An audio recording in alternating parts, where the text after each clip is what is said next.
All right. So what we're going to do today is refine our ideas from last time. But first, before we do that, I just wanted to open it up. And does anybody have any news or general comments they want to talk about? We're going to have to keep it fairly brief, but if anybody has anything exciting or anything new to talk about, feel free. It's not snowing. It is not snowing. I was talking with somebody about my favorite winter or spring scene in northeast Minnesota, particularly on the North Shore, and that's what I call deer sickles, where you get the right temperature where the deer is up on a pedestal of snow, the dead deer. And you can, how many deer sickles can you count in a mile? Bruce? Sure, I'd like to talk about, one thing's update with funding for a couple of trail projects, if I may. And of course, one, which is Andy is right in the middle of it, and that is funding for completing the work of the Gitchigami Trail, the missing 1.1 mile segment from Coho down to the Forest Service. At the last ATP meeting, Area Transportation Partnership, for funding $600,000 for that segment. Andy through ARDC wrote the grant application and went to a subcommittee and then our task force and then the ATP. That's great news. That'll be moving forward. But 2018, money. It is possible for the DNR to get going, ahead and be refunded, later right. by MnDOT. But thank you, Andy, for your work. And you're welcome. Things are moving for getting $1.7 million in the bonding bill for the Gitchigami Trail from Cut Base to Grand Marais. And I think it's important for all of us in the city to make sure everything stays in place. It wasn't earmarked in the governor's bill that just $5 million for trail acquisition and development, but both the House and the Senate have $1.7 million in their version for that portion of the Gitchigami Trail. Yes, and that bonding money is the result of the work mostly of the Gitchigami Trail Association, who has put in a lot of time to get that into the bill.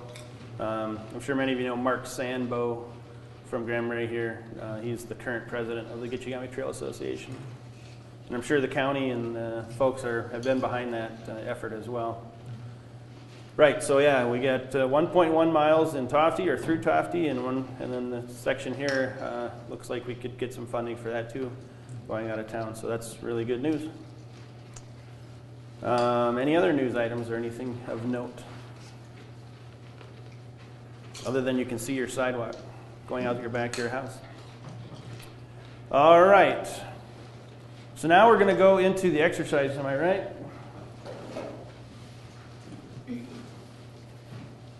Oh, we're going to do what is a road and what is a transportation corridor. At the last meeting, I did ask people to kind of define what they perceived what a road is. Then we also talked about something called the transportation corridor. The intent was to just get people thinking about what your personal view of a road is, and then listen maybe to what other people's view of a road is.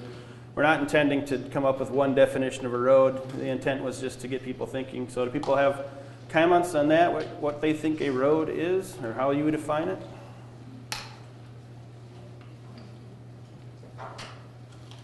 All right. We're just going to let that one lie then. Oh, go ahead, Sue. It's something that takes you from one place to another. Okay, that's true. On the broadest sense, that's good. I tend to think of a road as being a hard surface route between two points, primarily designed for vehicular traffic. Primarily designed for vehicular traffic. Primarily, so there is secondary uses. It would have to have, if there aren't other options, of course, it have to accommodate all purposes. Right. I would call a road a travel corridor for the public, funded by the public. Outside of that is personal driveways, private roads. Private roads being different than public roads. Correct. And I also think, at least in today's world, it's maybe not a hard surface, but it's a a human-developed surface. It's not a path, it's not a portage where you just hop over the rocks and the trees. It's something that's manicured to be there. And I like the publicly owned point as well. Yep. I think it can be, if you have a map, anything that has a key on it, so you have dotted lines or different colors or whatever telling you it's a road. Okay. Go ahead, Gary. I'd just say that I think if you look historically that roads have really evolved out of trails, because our first method of getting from one point to another was a trail, and then when that expanded, it became an ox trail. And so really transportation has sort of defined what a road becomes based upon method of transportation. Sure. I think in Cook County, you know better than other places that trails have evolved into roads. I know the stories about people coming up to Grand Marais and saying, "Where's the Gunflint Trail? All I can see is this road." So. Yes, Harris? Well, there is some legal status associated with roads as well, because you do have, probably all over North Minnesota, roads that are no longer maintained, or roads that have been abandoned or been thrown up, but they're still considered legally some kind of public right of way. Correct. There are right-of-ways that are held and not developed. So essentially, we're talking about a facility to get from point A to point B that's got a public right-of-way. Mike? And in particular, when you get into a city or a close packed gathering, it's a tool to access the economic value of the properties that are adjacent to it. Everybody hear that? A tool to access the, say it again a little louder. The economic value of the adjacent properties. I think access is a good word too. Roads aren't necessarily just point A to point B. They're your personal point A to point B. It's how you access the world from your property. Yes? Well, that raises a question though, because I have access to my area by public road, but then our area is covered with private roads that are only within our own little development. But they're roads, and I see them as roads too. They are roads. They're private. And I guess the distinction there being they're not going to fall under the jurisdiction of this committee or any members of this committee primarily. Well, they could. You know, they're generally governed by zoning rules. That's why they exist in the first place. The original covenants. Well, the reason that they're put there is because they're required to access the property for the zoning rules. Sure. Well, when we're talking about public roads versus private, public roads, there's a variety of public roads. I mean, you got federal roads that are covered by the public taxpayers throughout the country, and you got state roads that are covered by taxpayers of the state, county that are covered by taxpayers of the county, or state aid, which is provided by fuel tax. So, and then you got local roads, you got township roads. We got 3 townships in Cook County with limited miles, but and then developments can make a road and make it into request that it be made into a public road, which we've got several of them in Cook County as well. Sure. And to add to that, in Grand Portage, we have federally funded roads, VIA roads, that are federally funded. All right, so there's a lot of roads, and there's a pretty wide definition of how roads work in a community. And I think that's a lot of the discussion we're having, but just a reminder, it doesn't have to be the only discussion we have. It doesn't all have to be about roads. There's programs, education, enforcement. Now, my 5 E's. Engagement, education, enforcement, engineering. What's the 5th E? This is embarrassing. I have no idea. Okay. So what we're going to do now is, Kristen, could you help pass out the... we're going to do this exercise in which... my notes here. we're going to ask each group to talk about actions. So this is the point of this process where we want actual concrete, no pun intended, actions. So write down things that can be done, or things that can be improved, or actual actions. And we've got 5 categories. These were sent out to you yesterday, so a lot of you probably didn't have time to look at it. And this is based on what we heard through the process and at the meeting last time. So the first category is public input. The second one is developing big picture goals. Third is policies. Fourth is infrastructure. And fifth is awareness. So what I'm going to ask everybody to do is first look at public input. And the sheets that Kristen was handing out and the thing that was sent out yesterday are simply, that's what we've gleaned from the process so far, but we know that's not going to be all of the answers. And you'll notice a lot of what we've taken out so far is not concrete actions. For example, under public input it says, include pedestrian and cyclist perspective. That sounds great, but it doesn't do anything. So how are you going to include the pedestrian and cyclist perspective? The second bullet under public input, having active living as a part of pre-project review requirements, have a required checklist. That's getting more towards what I'm looking for concrete actions. So we're going to start out with public input, read through the things that we've talked about before, and try to come up with concrete actions that you think the community, the county, whoever, we're not talking about specific jurisdictions. It can go to any jurisdiction. If you think MnDOT should do something, we can go ahead and write a letter to MnDOT after the meeting and tell them to do it. So you don't have to be sitting at the table here to be a part of the policy development or the infrastructure. And I want to point out, this is not a consensus exercise, although we sure hope it involves a lot of discussion and learning. But the intent is to write them all down that people want written down. So if you've got 4 people that are scoffing at an idea and one person wants it written down, write it down. It's not really a consensus, but we do hope you have a lot of discussion and understanding. All right, so we're going to start with public input and talk about all the concrete actions that can happen regarding public input that can help active living in the community or help the community understand each other or participate. So let's talk about public input and concrete things that the community can do. Okay? Go. Pardon? How long? 1, 2, 3, 4, 5. I want a good 10 minutes.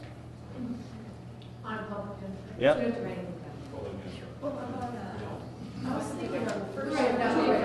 Write down your ideas.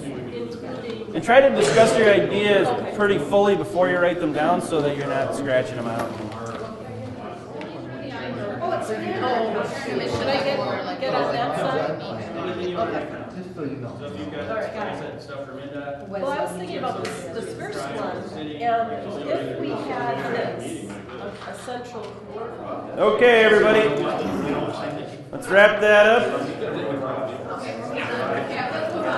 All right, we're moving on. So turn over the piece of paper.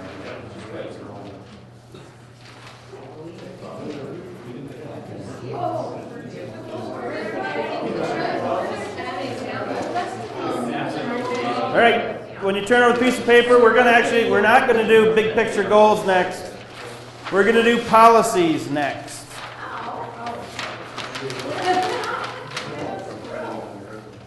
We're going to do policies next, and this group is on double secret probation. Policies. So what? Yep. All right, everybody listen up, please. We're talking about policies. You'll notice under there, the first bullet is support safe walking and biking. That is a nice idea. It is not a policy. So that idea came up in here. What policies would you want that could do that, support safe walking and biking? A concrete policy example would be require all sidewalks be shoveled off within 24 hours of the snow ending. That's a policy.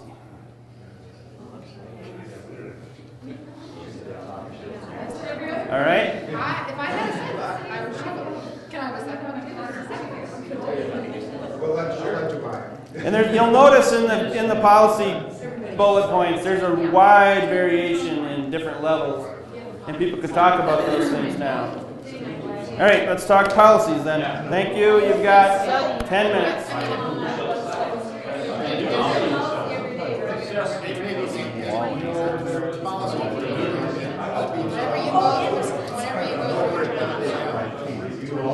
All right, everybody. We're going to move on here. The next one we're going to talk about is infrastructure. Now, infrastructure, a lot of times is concrete, pavement, striping, but it also can be signs, it can be people. Infrastructure could be a position, a person.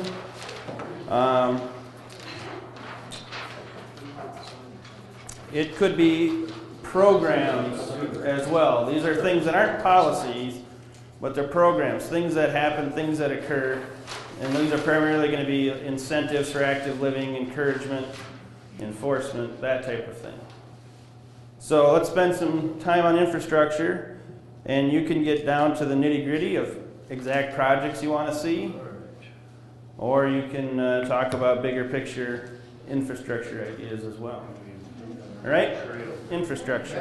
Just say that if that's something that you think is. Oh, yes, then I would also add to that, and the process, having a. All right, everybody, we're going to move on. We're moving on to awareness. Awareness. The awareness is going to work both directions. How can we make the public more aware about active living and opportunities with active living? And how can the people in Cook County be more aware of opportunities for active living and for community improvements so that things aren't missed? The example being a project's going to get done somewhere. You know, how can we be aware of that project before it happens? Say it's a MnDOT project that doesn't really involve a lot of local input. How can the community be more aware of such a project and talk about active living improvements alongside the project with MnDOT, for example? So awareness both directions. How do you do outreach to the community, and how does the community stay aware of things going on around them in a bigger picture so that you can take advantage of those opportunities? Ready? Go. Well, we were talking about that before.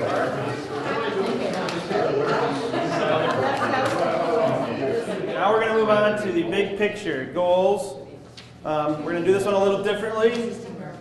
What I would like, and this is the first time I'm going to ask each table to have consensus, is to write down a big picture goal for active living in your jurisdiction.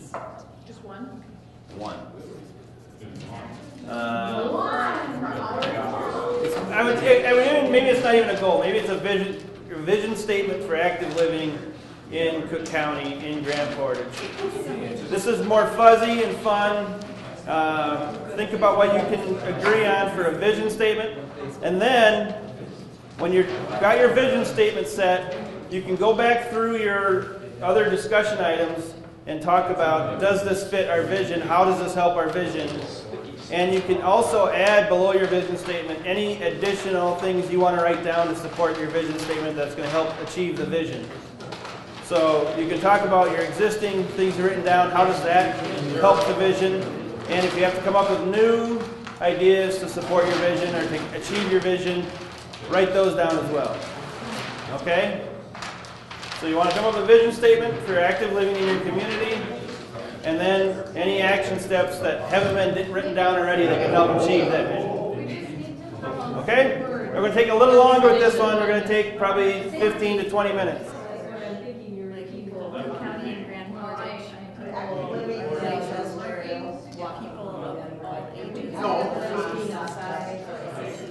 Okay, everybody. What I want you to do is pick somebody to tear off the first sheet nicely and to put it up on the wall. So this would be public input.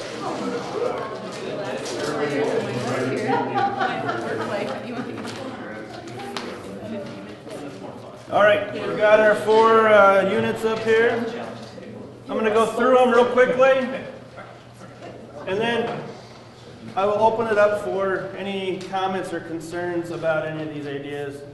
And I'll probably just write those down, probably not have a lot of discussion, but just get people's opinions, I guess. Grand Portage public input.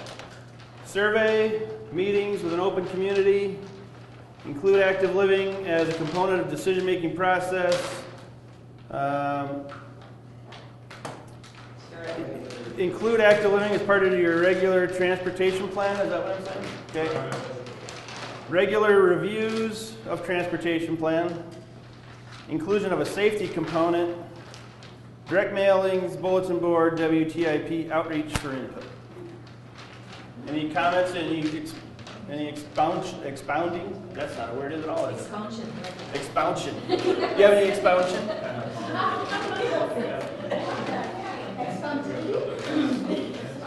No more comments? Anybody else have any comments on these ideas?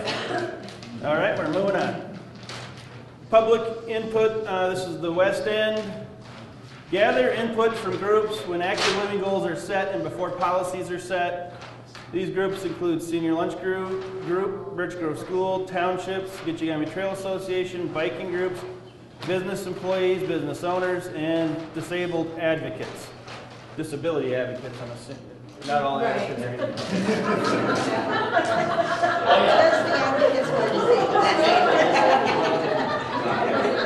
I know what part of the county he's talking about. Include public input as above. Have active living as part of review in every step of the 5-year plan. This year's planning before passing in order to apply for grants. I'm a little confused. Well, this year's, we found out that this year's 5-year plan is coming up for approval next month. And so hopefully you would even be able to do that before it was passed. Got it. So make sure you have input on the 5-year plan before it's passed. Include input from townships and other non-county entities on specific priorities when developing 5-year plan. All right. Any comments, concerns, or questions? Other than, my comment would be on the 5-year plan issue. It's a 5-year plan, so from year to year. Year 2 slides into year 1 most often than not, and then we talk about for 5 years, 4 years up to that point. And so it's really year 5 that you're out there discussing. So it's not something that's going to be built next year, it's something that's going to be built for 4 years. So if you because the concern is on that is that you're not involved in the 5-year plan until it's being proposed to the board in a public hearing, but it's still not too late to be putting input in it because you're putting it in. Really, the newest project is being added, which is the one that's going to be 5 years out. So. Yeah, but people do become aware of what projects are going to be happening. Right. 1 and 2 years, and they can still have input on those projects. Maybe there's a slight minor change that can be made to the project or something, it involves somebody more directly. So it's kind of more of an awareness. Yeah, and the typical 5-year plan and typical transportation improvement plan isn't, specific design project already. It's we're going to work on this section of road and we improve it in this way. So. But it helps you out if they tell you now versus when you're out there with the backhoe, right? And they're screaming and just laying down in front of it. Yeah. So, but what I'm trying to get at is, it's not too late at that point. Correct. Everything's not set in stone or concrete at that point. Well, that's perfect when you want your input then. Just go ahead, Bruce. One step in the beginning of identifying projects with a 5-year plan is looking at the conditions of roads, several factors they look at, the quality of the pavement and so forth. But it might be going a little bit too far to say every step of the process, active living, being involved. I think that's what standards department's going to have to do, identifying first. Then have public telling them, the quality of the roads. I mean, they have very specific guidelines that they, follow, and, assign, a rating to the road according to the, condition, expected, need for pavement, replacement, or reconstruction, I think if you get the public involved at that point, it's probably going too far, then it's gonna be a lot of, lobbying, let them do the job, what needs to Yes. be, replaced. When appropriate, instead of every step of the Yeah, way. maybe I captured that wrong, from what you were saying. Take out every step. Well, in a condition where the only factor in determining what should be on the plan, then I guess we wouldn't have to talk to anybody, but it doesn't matter what condition a road is if nobody uses it. It also has to be a priority based on something else, and that's generally what you get from the public.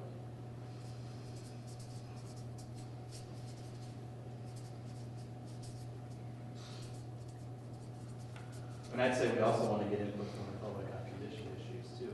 I mean, obviously the professionals are going to do their own analysis of things, but it's always helpful to just get kind of a constant, open communication from people if there's an issue that needs to be addressed. It doesn't have to be all about planning for a project 5 years from now. It just needs to be about building habits about where we get information from. And it's a good opportunity for the highway department to educate the public Yeah. as to, I know you think your road is bad, but our factors are these, and that's why it's not getting built for 3 more years. Just creating that communication is very helpful. All right, good. The last thing I would add on that one is, and I think it backs up on this, Andy, is having a capital improvement plan, a multi-year plan is a good thing for any entity, not just the highway department. Correct. So, whether it's city, whether it's Parks and Rec, whether it's, even, a Trails Association or anything, As a planner, I totally agree with you. Yeah, it comes down to the funding side too. Last community I lived in, people were always mad at the Parks and Rec department because they got all the money. One of the reasons they got all the money is because they had a master plan, that was a 20-year plan. They were looking out 20 years already, what's our priorities, what do we need to do, what are we taking the first steps on, and they were ready when money was available, they could go. Planning equals money. I'll bet they got public input to put that plan together too. Yep, and yeah. All right. We're moving on. Next is Graham Murray. Develop active living goals, survey the public for prioritization and other processes, interviews, inform at various meetings, utilize organizations with like goals, ideas for projects from public that meet our goals. I particularly like using existing organizations. I mean, I see the same people at meetings everywhere I go. On the North Shore, it's the same people. It's the same people. It's the same. You have to try and, creating a new entity isn't always the answer, but utilizing existing organizations, identifying who those are in the community, and informing them at their own meetings is maybe a better way of public input and outreach than forming something completely new. Survey, that came up a couple of times, which is interesting. Surveys are a lot easier now with the internet. They get pretty focused. Are there any comments on this? Okay, to the county. Public input. County commissioners, city elected. We were more notes than we were planning on being on the wall. I think what we're looking for there is how to move public input forward, and that would be through commissioner meetings, city meetings. Could be tribal, could be township. We just basically running out of room on implementing that. But going back to your, utilizing the existing organizations, we already have in this country, state, county, and cities, an organization that public input is supposed to go through, that's your elected officials. So use them. Correct. WTIP call-in, town hall meetings, referendum. Referendum is tied into the elected officials that as part of the public, that the public has a voice in being able to vote on issues that affect them, both financially and quality of life. And referendum, as was discussed, doesn't touch everything, but based upon a set of certain criteria would be, relative to cost and quality of life, that there should be that input that comes through a discipline process, which referendum usually is that. Okay. Planning through play, joint tribe, county, school, city. This is like an annual meeting or something is talking about? Yeah, that's a group that's already established. Okay. Defining stakeholders, being proactive, going out to people, understanding outside experiences, must involve design professionals and experts. I think to qualify, Andy, on the going out to people, that your comment under the Grand Parade was that we have these groups and you see the same people in the groups. We feel that it's important to be proactive in going out to people that would have a vested interest in involving them in that process. So it's sort of twofold. Sure. Identify the players as they exist, but also identify groups that we would proactively Right. solicit. All right. Any comments here from, go ahead, Chris. Could you all explain the one letter H a little bit more, what you meant by that? This is the understand outside experiences. Nova Sulep. What that is that I think that all decisions can be informed by a personal experience of what we know through the process of understanding, and part of that learning experience comes from other people's experience. So if you look outside of your own context, what can we learn, the good and the bad of other people's experiences in this area? And it doesn't mean that we have to cookie cutter and replicate what they've done, but we can learn from their experience. So that's what that point is. From a public input standpoint, let's take public input that is outside of our county and understand from that, glean from that, what we think might be helpful. Great. Bruce, last comment on this. We got to keep moving. Go ahead, Bruce. Gary, I have a question. If you can give an example, we talked about referendum, like, give an example of, how you word, referendum. I'm not sure if you're talking about a specific project or just overall to increase or levy Yeah. 300,000 a year, or what do you mean? Yeah, I think when you're putting down, like a bullet point this, it speaks to the issue which can be understood in a broader context, which means that basically we're set up as a country that establishes policy and things on input that allows the public to vote, yes, this is what we want to see, or this is what we don't want to see.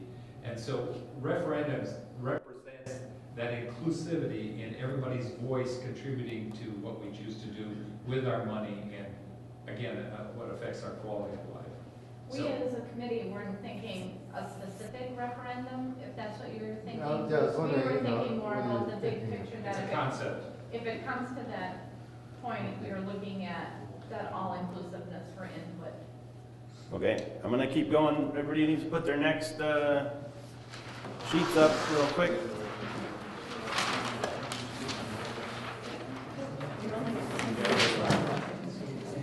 Okay, policies. We'll start with the county this time.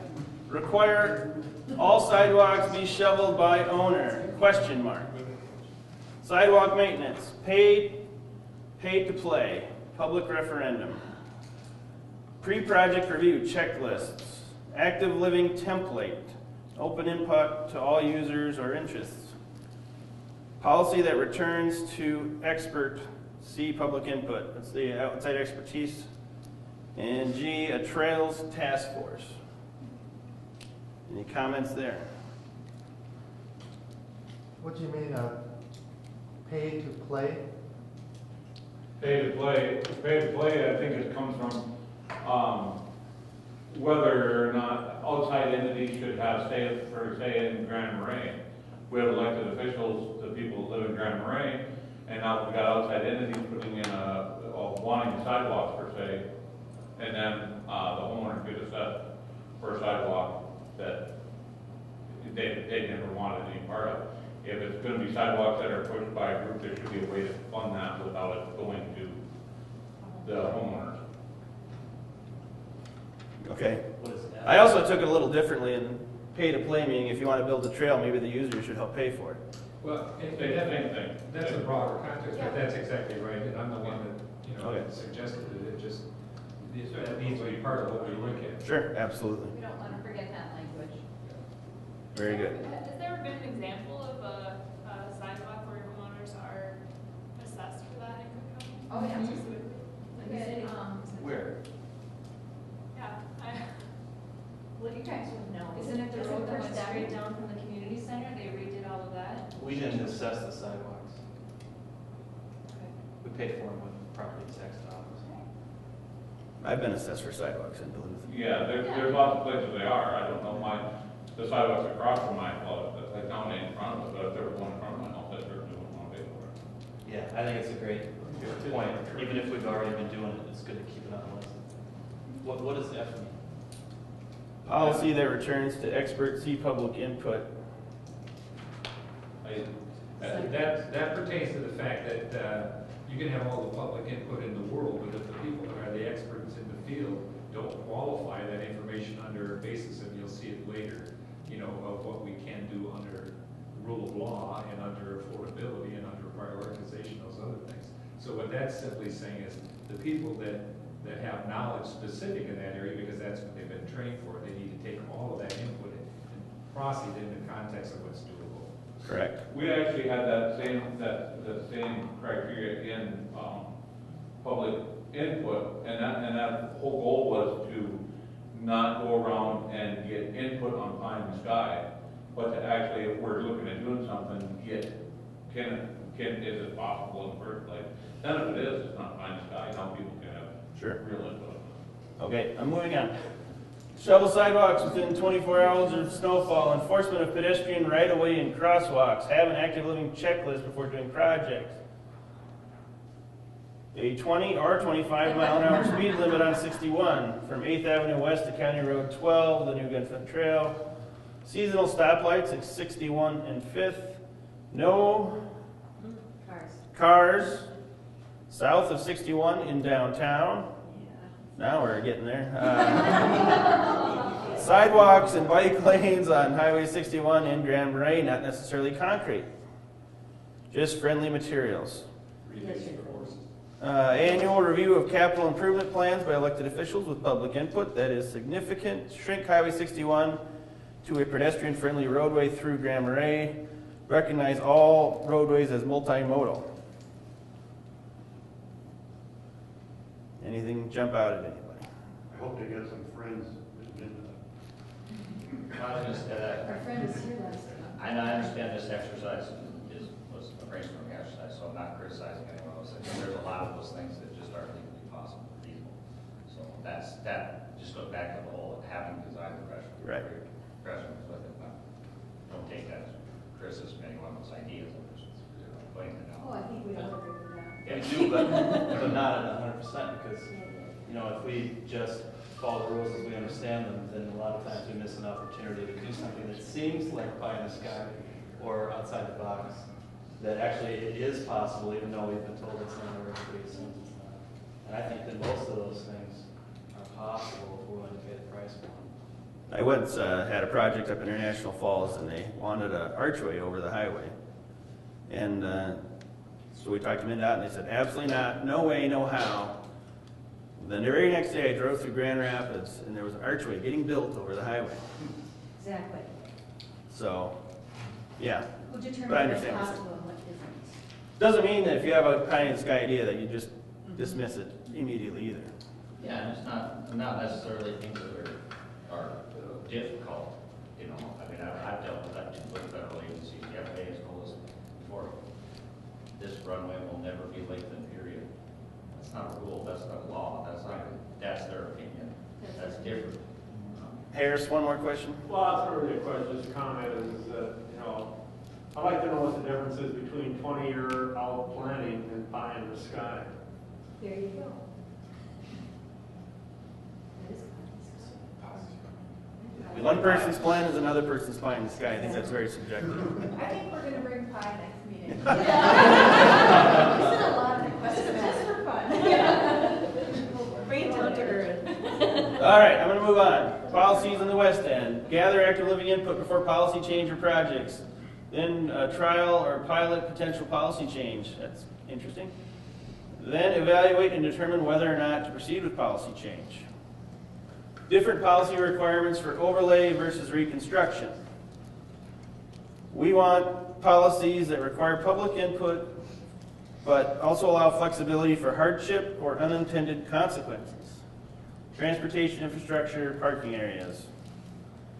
Any road improvement project grant funding should be looked at for pedestrian, bike, active living amenities. Make policy to evaluate traffic counts and include all uses in order to determine priority roads. Any questions there about what they're talking about? They're talking about traffic counts for all modes, not just vehicles, which would be interesting.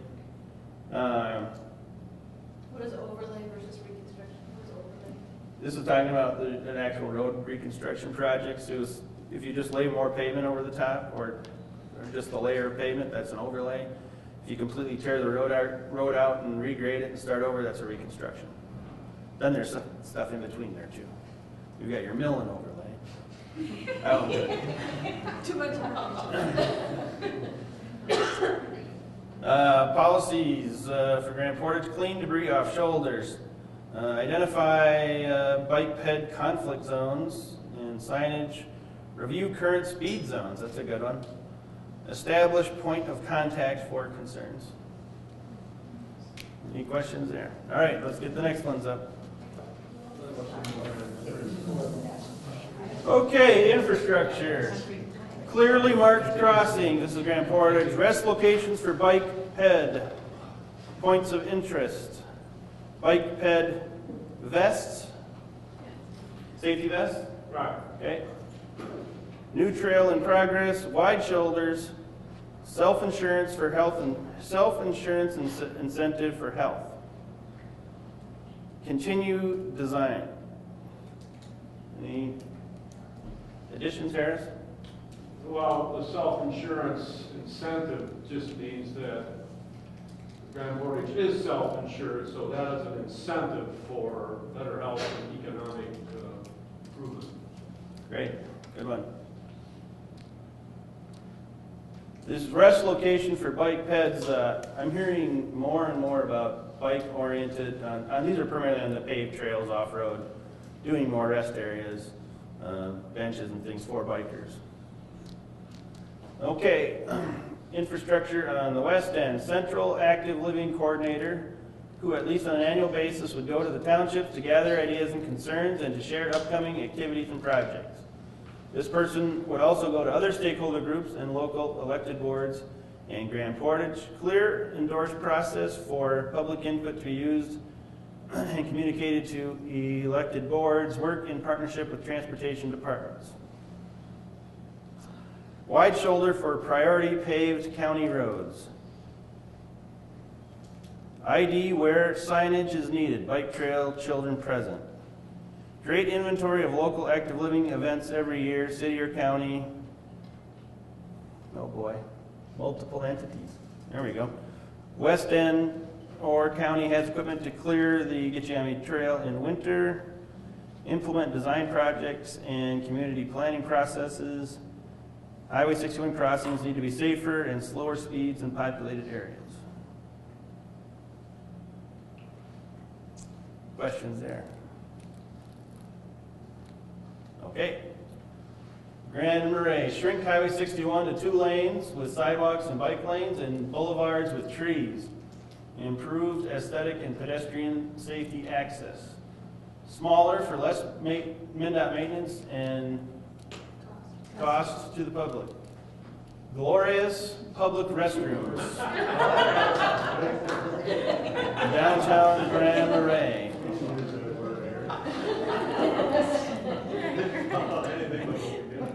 I'll just point out that, maybe I talked about this before, but the city of Beaver Bay is working with Lake County and MnDOT to build a new rest area trailhead by the Beaver River, and it's going to have flush toilets. It'll be glorious. And if Little Beaver Bay can do it. All grant funded too, by the way. More sidewalks connecting the community in highly trafficked pedestrian areas like 5th Avenue. Coast Guard to cobblestone through Boulder Park. Cleaning shoulders on County Road 7 earlier for pedestrian use and biking. Boardwalk with multiple materials around the harbor and out onto break walls. Bike racks in front of public buildings. Public art that express active living. I like that one. Pedestrian bridge over Highway 61. Then get in there. We call that an arch.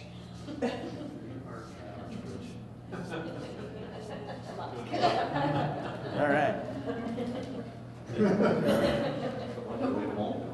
Infrastructure of the county, defined by rule of law, financial ability, prioritization, opportunity, and no roundabouts.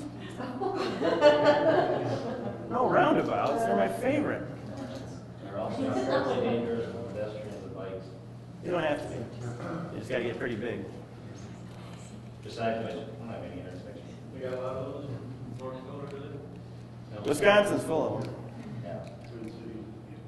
Yeah. Grand Rapids, if you want in this area, Grand Rapids has 2 of them. You can see, drive over there and see how they look. Minnesota's 150, 160 of them now. And growing. Yes, Just Bruce? a comment, I like that. I wish I added something that says bike racks in front of all public buildings. And that would have added, points of interest, whether that be Artist Point or Tomty Town Park. I'm sure you could come up with, easily, 30 different places. Yeah, put it on the list. We'll allow it, we'll allow it. You got it. Okay, We looked at that from an entirely different concept of infrastructure in a really broad view of how you get the infrastructure. And that's Criteria. the criteria. It's like policy. yep. Okay, let's put the next one up. Okay, awareness. This is the county WTIP, town hall meeting, public hearings. Don't be a fool, be cool. Shoveling is the rule. We haven't got the music for it yet. We got the dance version. I think we'll be able to dance like our rock. Media, all forms, no silos, build bridges. I think that's between entities or groups. Or the Bible.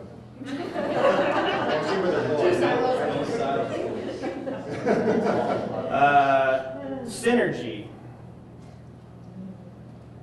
Integrity. I wanted to leverage our synergy, but they wouldn't let us. Ivy insisted her name be there, we don't know why. Just because the other was there. I got it. Oh. Grand Marais, colorful bicycles strategically placed like building, Like the biking. biking program in Twin Cities, paid staff to coordinate awareness, PR person, events. Yeah, there's a lot of events out there like the Lutzen 99er at the bike race, right? Advertising, incentives to individuals to build awareness, tax incentives, prizes, benefit plans. Advertising, marketing in general, influence the CCVB, integrate active living into their goals, tapping existing marketing. All right, any questions there? What's the first one again? Colorful bicycles strategically placed, like the biking program in the Twin Cities. Like a rental deal? Usually they're free, but yeah. Really sure what I'm talking about. It's called the Yellow Bike Program. You can go grab a yellow bike. If you flew into town, you're a visitor. There's bikes around town, and you can just jump on one, and then you leave it in the designated bike rack, and that person can use it, and hopefully you don't end up with all of them on one side of town. These have come and gone over the years, actually. Awareness, look at opportunities for active living and safety, and address in County Highway Department 5-year plan. Think, plan 5 years out at a minimum. Work closely with ARDC and MnDOT for funding opportunities. Build good relationships so that we can act quickly when funding opportunities arise. New and creative ways of funding. Individual donations, public-private partnerships. Awareness of how transportation system impacts our lives in many ways. Holistic approach to transportation planning. Annual joint meeting focusing on active living. Any questions? Nobody dares have a question now that I'm over time. Awareness, outreach, network with key players, active living groups / person, county highway department, state highway department, Grand Marais, tribal planner involvement. All right, any questions there? All right, so now we're on to the big picture goals. I'm not gonna have you put them up. I'm gonna take them back and read them. And I will critique each one and make fun of the ones I don't like. I'll bring them back and I'll look at them and I'll try to kind of craft an overall goal based on what you folks have said. And then that's something we'll hash out at the next meeting. So the next meeting, my calendar pretty full. Thursday in May. Okay. The first Thursday in May. It's the first.